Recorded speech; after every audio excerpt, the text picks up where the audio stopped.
Hello. हाँ हरकेश भैया, कितने बजे मिलेंगे? अच्छा, माल मिल जाएगा? हाँ मिल जाएगा। वो पुड़िया दूसरी वाली लेनी थी। हाँ? दूसरी वाली पुड़िया लेनी थी। दूसरी वाली देख लो आप। बात कितनी देर में फोन करें आपको? थोड़ी और घंटा फोन करना फिर आ जाएगी। और अगर सुबह बात करें? हाँ सुबह मिल जाएगी। ठीक है, सुबह बात करें। आज हम आए थे, ले गए थे। हाँ ठीक है, ठीक है, सुबह आ जाना। ठीक है। दोस्तों, ये कानपुर देहात है और ये उड़ता कानपुर देहात है। उड़ता हुआ यूपी है, उड़ता हुआ कानपुर देहात है। यहाँ पर स्मैक, चरस इत्यादि की बिक्री गांव-गांव में, लगभग हर तीसरे चौथे गांव में स्मैक, चरस और गांजे की बिक्री हो रही है। आज हम नहरीवरी सपेरों का डेरा पड़ता है, जोगी डेरा बोलते हैं, वहां पर गए। वहां पर चरस, गांजा और स्मैक की बिक्री हो रही थी। हरिकेश और नजूल नाम के व्यक्ति खुलेआम चरस, गांजा और स्मैक की बिक्री करते हैं। हरकेश छोटा है, हरकेश नजरूल। और ये आपका क्या कहते हैं डेरा? ये नहरीवरी है ना? नहरीवरी डेरा। कितने रुपया में देते? 25 250 रुपया। जैसा आदमी देखते वैसे बताते। अच्छा, मिल जाई। अब हम यू देख ले बाद में, नाम भूल जाइए। अगर दूसरी जगह गए, एक दूसरा गांव दुंदपुर पड़ता है, ये सिवली थाना पड़ता है। दोनों ही जगहों का, दोनों ही गांव में सिवली थाना, ये दोनों ही गांव सिवली थाने के अंतर्गत आते हैं। दुंदपुर में जो सपेरों का डेरा यानी कि जोगी डेरा है, वहां पर सुपील, जहां तक हमें संज्ञान में आ रहा है, सुपील और चंचल नाम के व्यक्ति स्मैक की बिक्री करते हैं, चरस की बिक्री करते हैं। इन लोगों के जो हैंडलर होते हैं वो गांव के बाहर खड़े रहते हैं, डेरे के बाहर खड़े रहते हैं। कोई व्यक्ति जाता है, वो हैंडलर जो नए युवा लड़के, टीनेजर होते हैं, वो पूछते हैं कि किससे मिलना है, क्या बात है भाई। वो समझ जाते हैं कि किसी को कुछ चाहिए। वो पूछते हैं कि माल चाहिए क्या? आप बोलेंगे हाँ, आप उनको पैसे दे दीजिए, माल उपलब्ध हो जाएगा। आपको हम दिखाते भी हैं, इसको नष्ट कर देंगे।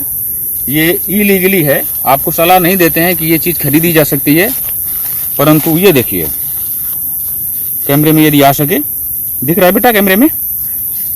हाँ, ये गांजा है और ये गांजा कहते हैं। ये गांजा के रूप में हमें दिया और ये 100 रुपए की पुड़िया दी है, ये गांजा।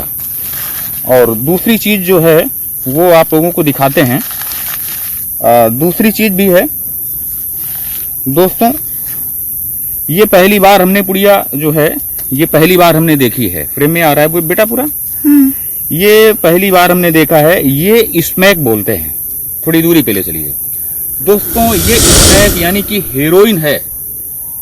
इससे ही पंजाब जो है उड़ता पंजाब हो गया था और अभी भी बहुत हद तक पंजाब की स्थिति समृद्धशाली राज्यों में होती थी। पंजाब का युवा कर्मठ और पराक्रमी होता था। इस स्मैक यानी कि ड्रग्स की वजह से पंजाब का ही नहीं, देश का युवा जो है वो गर्त में जा रहा है। दोस्तों, इस तरह की पुड़िया हमने पहली बार जीवन में देखी। आप लोगों को सच दिखाना था। और पुलिस जो है, इसके अंदर दूसरी भी पुड़िया होती है इस तरह से। ये हाँ, क्या हुआ? नीचे देखो। हाँ, ठीक है। ये दूसरी पुड़िया भी होती है और ये इसको हीरोइन बोलते हैं, यानी कि ये स्मैक है। और इससे युवा जो होता है वो बर्बाद होता है। और जब युवा बर्बाद होता है दोस्तों, तो पूरा का पूरा समाज और पूरा देश बर्बाद होता है। और ये देखिए, ये बहुत ही, ये देखिए, ये स्मैक या हीरोइन बोलते हैं। ये आप लोगों को दिखाने के लिए हमने इलीगल वे पे ये खरीदा और उन हैंडलर्स का पता लगाने के लिए ये हमने गैर कानूनी काम किया। ठीक है, दिखाओ बेटा, उधर से दिखाओ।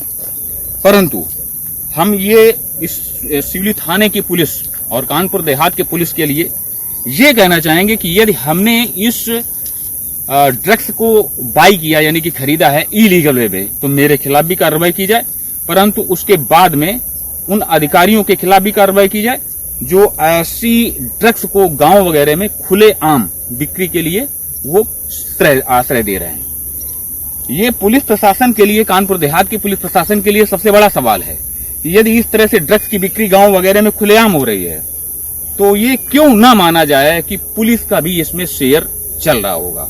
और इस पर ये जो ड्रग्स बिक रहा है, ये जो चरस और स्मैक या हेरोइन की बिक्री गांव में और कस्बों में, कानपुर देहात में और बाहर भी हो रही है, तो फिर इसको एक्सपोज करना भी जरूरी हो जाता है। दोस्तों, ये कानपुर देहात है और हम इस साइकिल से अभी हमारा ये भ्रमण निरंतर जारी है कि कानपुर देहात में जो ड्रग्स की सप्लाई हो रही है, जो सपेरों के जो डेरे होते हैं, ये जो ड्रग्स की सप्लाई करते हैं, अभी 2 दिन में हमने लगभग 4 डेरों में अर्थात 4 गांव में भ्रमण करके ये जानकारी कर ली कि कहां कहां ड्रग्स की सप्लाई हो रही है। चरस और इसमें गांजा तो बहुत ही कॉमन है, यानी कि मारिजुआना कॉमन है, ये आपको हर गांव में मिल जाएगा। और ये जो गांव में जो ये चीजें मिल रही हैं, ये पूरा एक सिस्टम डेवलप है। इसके पूरे बाकायदे एक नेटवर्क इसका गठित है, स्लीपर सेल्स हैं और ये पूरा का पूरा नेटवर्क नीचे से लेकर के ऊपर तक, यानी कि सफेद पोस्ट लोगों तक ये पहुंचा हुआ है। और सवाल आता है सिवली थाने के हिपोक्रेट्स और नाकारा कोतवाल के लिए कि जब हमारे जैसा रोड साइडर 2 दिन में 4 गांव में जाकर के एक नीचे के स्तर में ये जानकारी कर सकता है कि इस ड्रग्स की सप्लाई किस तरह से हो रही है, कौन कौन ऐसे स्लीपर सेल हैं जो ड्रग्स की सप्लाई कर रहे हैं, तो फिर थानों में और पुलिस आउटपोस्ट में बैठे हुए हिपोक्रेट्स और नाकारा दरोगा स्तर के जो अधिकारी होते हैं, उनके लिए ये मृग मरीचिका क्यों बना हुआ है। इसका तो आशय यही आता है कि पुलिस का इसमें परसेंटेज चल रहा है। यदि पुलिस के संरक्षण में ये बिक्री नहीं हो रही है तो सबसे बड़ा सवाल आता है कि पुलिस का LIU यानी कि लोकल इंटेलिजेंस यूनिट क्या कर रही है। अगर पुलिस की LIU फेल हो रही है तो इसका आशय यही आता है कि पुलिस के संरक्षण में ये ड्रग्स की सप्लाई गांव में हो रही है और गांव के यूथ को बर्बाद किया जा रहा है। और दोस्तों, राष्ट्रीय स्तर पर यदि बात करें उसका भी उल्लेख करेंगे। अभी हमारी पूरी जांच ये चालू है, अभी कंटिन्यूड है, निरंतर है, और हम तब तक नहीं बैठेंगे जब तक कि वो सफेद व्हाइट कलर आदमी जो कि ड्रग्स की सप्लाई कर रहे हैं उनको जब तक हम लोग एक्सपोज ना कर दें। एंटी नारकोटिक्स टास्क फोर्स क्या कर रहा है, पुलिस क्या कर रही है, और आप सभी जानते हैं कि ड्रग्स के लिए जो अमेंडमेंट आया संसद में 1985 में, अगस्त 1985 में संसद में यह अमेंडमेंट आया और एक NDPS यानी कि नारकोटिक्स ड्रग्स एंड साइकोपोट्रिक सिम्टम्स जो होते हैं, इनके लिए एक कानून बना। और 21वीं सदी में यानी कि 2000 से लेकर के और 2025 चल रहा है, संसद में 4 अमेंडमेंट हो चुके कि NDPS को और भी ज्यादा सख्त किया जाए। परंतु ड्रग्स की जिस तरह से सप्लाई हो रही है, चरस और स्मैक की यानी कि हीरोइन की जिस तरह से ये सप्लाई गांव वगैरह में हो रही है, और गांव का, कस्बे का, यूं कहें कि जो जनप्रतिनिधि होते हैं उनको राजनीति से मतलब है, अधिकारियों को वसूली से मतलब है। और कानपुर देहात के संदर्भ में यदि बात करें तो कानपुर देहात के जिलाधिकारी महोदय के लिए भी सबसे बड़ा सवाल आता है, नवागंतुक SP साहिबा के लिए भी सवाल आता है, और सबसे बड़ी चीज है कि गांव के भी बहुत सारे हिपोक्रेट्स या यूं कहें कि पब्लिक में भी एपोटेंट यानी कि नपुंसक हो गए, उनके गांव के अंदर ही सप्लाई हो रही है और वो चुप रहते हैं, वो उनको मजाक समझते हैं, तभी उनकी आगे आने वाली पीढ़ियां बर्बाद हो रही हैं। तो ये तो सो रहे हैं, परंतु जो सिस्टम है, जो अधिकारी बैठे हुए जिनकी रिस्पॉन्सिबिलिटी बनती है कि ऐसे इलीगल जितने भी एक्टिविटीज हैं उन पे अंकुश लगाएं, उनको कंट्रोल में करें। यदि वो न्यूट्रल रहते हैं अर्थात उदासीन रहते हैं तो फिर सिस्टम और सरकार के आगे भी सवाल आता है। तो आप लोग जहां जहां वीडियो देखे जाते हैं, उत्तर प्रदेश में देखे जाते हैं, जहां बाहर भी देखे जाते हैं, तो आप लोग भी सोइए नहीं, उदासीन होंगे तो आपका भी भाई, आपका भी बेटा कभी न कभी ड्रग्स का शिकार होगा और उदासीन रहने से आपकी आने वाली पीढ़ियां भी बर्बाद होकर रहेंगी। क्योंकि आप अपने घर को देख रहे हैं, आप बाहर भी देखिए कि गांव में अगर ड्रग्स की सप्लाई हो रही है तो सप्लायर्स और वो जो स्लीपर सेल हैं वो आपके गांव में ही लोग बने हुए हैं, क्योंकि आप सब सेल्स जो हैं वो चुप हैं। और हमारी जो जांच है ये कंटिन्यूड रहेगी, क्योंकि किसी न किसी को तो आगे आना ही पड़ेगा। आप लोग देखते रहिए। और कानपुर की जो नवागंतुक एसपी साहिबा हैं तो शक्ति मिशन के साथ में ये भी देखिए कि जो ड्रग्स की सप्लाई हो रही है और यूथ का जो पावर है यानी कि शक्ति है वो जो छीन हो रही है उस पर भी विचार कीजिए और रिबन भी काटिए। बोलते हैं ये कानपुर देहात है। यहां से लगभग 4 किलोमीटर की दूरी पर हृदयपुर पड़ता है। ये सपेरों का डेरा वहां पर भी है, यानी कि जोगी डेरा बोलते हैं। और ये बागपुर का बैरी कल्याणपुर सिवली रोड यहां से है ना चाचा? कल्याणपुर सिवली रोड है। कितने 2 किलोमीटर होगा यहां से? ये कल्याणपुर सिवली है, कल्याणपुर सिवली रोड बोलते हैं। और ये गुडसर गांव है। और ये हृदयपुर के लिए गया हुआ है। हृदयपुर में सपेरों का डेरा है और वहां पर हमारी मुलाकात होती है उस्ताद नाथ करके एक जोगी से, सपेरे से मुलाकात होती है। वो बताता है कि चकरपुर में ड्रग्स की सप्लाई है, माल बढ़िया मिलेगा। थाना सचंडी कानपुर कमिश्नरेट। आप लोग ये देखिए, ये ओवरब्रिज है। अभी आप लोगों ने क्लिप में देखा कि किस तरह से ड्रग्स की बिक्री हो रही है। और यहाँ पर थानेदार महोदय हो सकता है अंदर बैठे हों, हो सकता है ना भी बैठे हों, परंतु इनके बैठने या ना बैठने से होगा भी क्या, क्योंकि आपने भी देखा इस ओवरब्रिज के उस तरफ ड्रग्स की बिक्री हो रही है और यहाँ पर थानेदार महोदय को पता नहीं है, ज्ञात नहीं है। और हमारा कानपुर नगर की कमिश्नरेट पुलिस से यह सवाल है, उत्तर प्रदेश के डीजीपी महोदय से सवाल है कि यदि इस तरह से जराइम का कार्य होता है और पुलिस को जानकारी नहीं होती है, पुलिस की लोकल इंटेलिजेंस यूनिट को भी जानकारी नहीं होती है, तो फिर क्या माना जाएगा? यह माना जाएगा कि पुलिस का भी कमीशन इसमें तय रहता है। और यदि ऐसा नहीं है तो पुलिस की एलआईओ नपुंसक यानी इंपोर्टेंट कैसे हो गई, यह भी सवाल आता है। और उन तथाकथित पत्रकारों के लिए भी सवाल आता है जो थानों में बैठ करके, ऐसे थानों में बैठ करके पुलिस की जी हजूरी करते हैं और उनको पब्लिक की किसी भी चीज से कोई मतलब नहीं रहता है, उनको आईडी से दलाली करने पैसा कमाना है। तो ये सारे के सारे सवालात हैं। और आप लोग ये देखिए, उड़ता हुआ कानपुर नगर हो गया, उड़ता हुआ कानपुर देहात हो गया, तो पुलिस के अलावा आम लोग भी जिम्मेदार हैं, ये आप लोग देखिए। और हमारा जो ये स्टिंग चल रहा है, इसको आप लोग ये देखिए कि पुलिस कितनी नपुंसक बनी हुई है। और हमारा सवाल और जांच आगे भी चलती रहेगी दोस्तों। और उसी उस्ताद नाथ ने बताया कि बनसठी जो पड़ता है, कानपुर नगर का ग्रामीण क्षेत्र है, बनसठी में भी ड्रग्स मिलेगा, यानी कि स्मैक मिलेगा, चरस मिलेगी। दोस्तों बनसठी यहाँ से 3 किलोमीटर की दूरी पर है, 3 किलोमीटर के आसपास है। ये कानपुर नगर का ग्रामीण क्षेत्र है।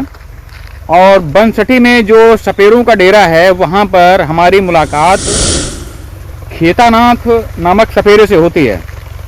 खेतानाथ ने हमें बताया कि यहाँ का निक नेम टुकनी नाम का जोगी है, एक अब्दुल है, ये ड्रग्स की सप्लाई करते हैं। और खेतानाथ जो है वो उस एरिया में बड़ा स्मगलर है। खेतानाथ ने बताया कि बरहमपुर का नंदू पंडित नाम का जो व्यक्ति है, ये आप क्लिप में देख रहे हैं, ये सुन रहे हैं आप लोग।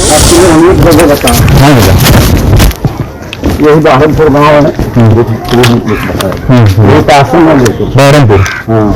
बरहमपुर में कौन? नंदू का नाम पूछ नंदू, हाँ, इसके यहाँ तरसी बेचता है, बांधा पांधा में बेचता है। बरहमपुर में नंदू बता रहे हो? अच्छा, नंदू पंडित, नंदू पंडित बरहमपुर में।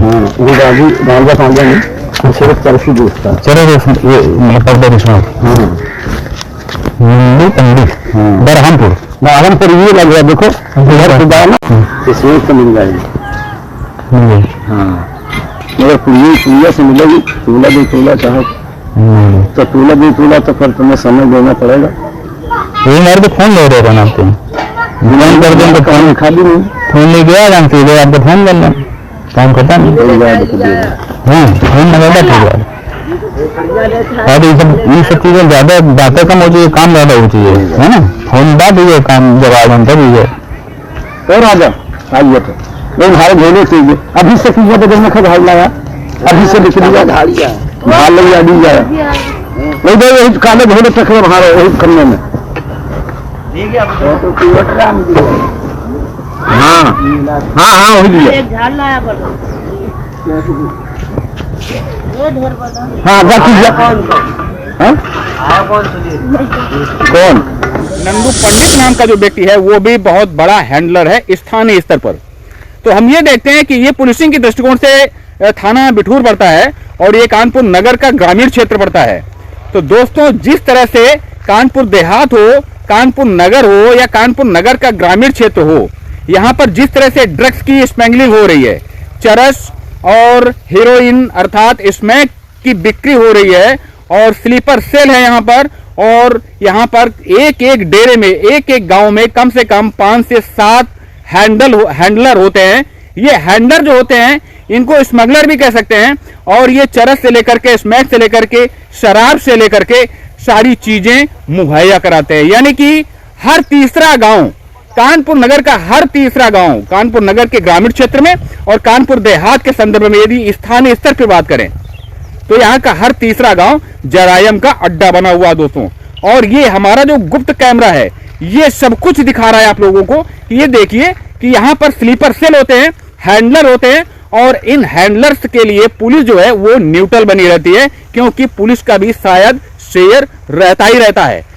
इस बात का जवाब कानपुर नगर के जो कमिश्नरेट पुलिस है वो कमिश्नर साहब दे सकते हैं, या तो कानपुर देहात की नवागंतुक एसपी साहिबा दे सकती हैं कि जिस तरह से हर दूसरा या तीसरा गांव जरायम का अड्डा बना हुआ है। नशे की कोई भी चीज लेते हैं, ड्रग्स लेते हैं, शराब लेते हैं या और भी जो भी चीजें अपराध के और जरायम के नाम पे आती हैं, वो सब कुछ यहाँ पर उपलब्ध है। दोस्तों आप देखते रहिए हमारी छानबीन। और ये किस तरह का प्रशासन चल रहा है, शासन स्तर पर किस तरह की क्या कहते हैं कि प्रशासनिक ढिलाई चल रही है, वो सब आपके सामने है और कैमरा कभी झूठ नहीं बोलता है। इसलिए हमारा अगला कंटेंट इसी विषय पर होगा कि ये जो ड्रग्स बिक रहा है इसकी जड़ें कहाँ कहाँ हैं और इसके हैंडलर कौन कौन हैं और आश्रय देने वाले सफेद पोश कौन कौन हैं। जय हिंद।